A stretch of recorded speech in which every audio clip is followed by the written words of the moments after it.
one of the things that this revolution speaks to is the power of art. You can also forget that the scripture was given to us very artfully, that God, in revealing himself, has implored narrative, parable, poetry, song in these very artistic ways so that what he is saying lands on people, which goes along with the historical pattern for communists or dictatorships in general to first target artists. Right. Who we are going to jail and silence first are those who are doing art, because that, in a lot of ways, is the most profound reflection of what's happening in the society, and it's also the most effective way to reach the heart of people.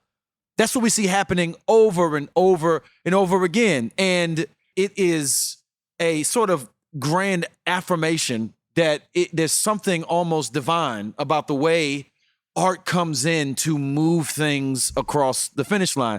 Now, also think about the civil rights movement, which we largely think of in terms of Martin Luther King and folks around his age. I mean, Martin Luther King was still relatively young when he died, right? And he was very, very active as a young man. But as we think about those who were on the ground pushing things forward as young people, it reminded me of the quote from Tupac when he said that you rarely see a 30-year-old revolutionary. Right. That typically life has this way of taming you, slowing you down, reminding you that really your ultimate existence is not liberty, it's surviving. Right. And I think that it is indeed the youth a lot of times that have this almost better sense of what life is. That it really is give me liberty or give me death. Right. Like give me that which defines human flourishing, or I am not actually being human. You know what I'm saying? Right.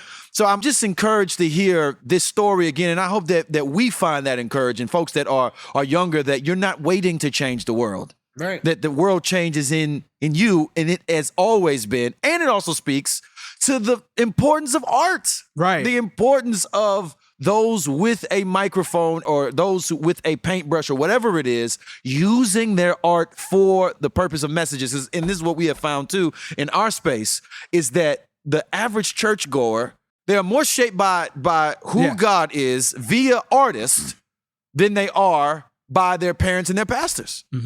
Yeah, the Chronicles of Narnia has influenced more people than John Calvin's Institutes of Religion. You know? and you can't say that it's a bad thing. It's because our art is a way of transferring meaning in ways that are relatable. You know, not everybody can relate to whatever analytic process somebody does in giving a dissertation, but painting a scenario that all of us know, real life or fantasy in some way, and weaving powerful themes into it is a way. It's almost like chasing a drink. Right. It's easier to take, but you're still getting the effect of it. Right. You're still passively receiving that knowledge, but it's in a way that's palatable.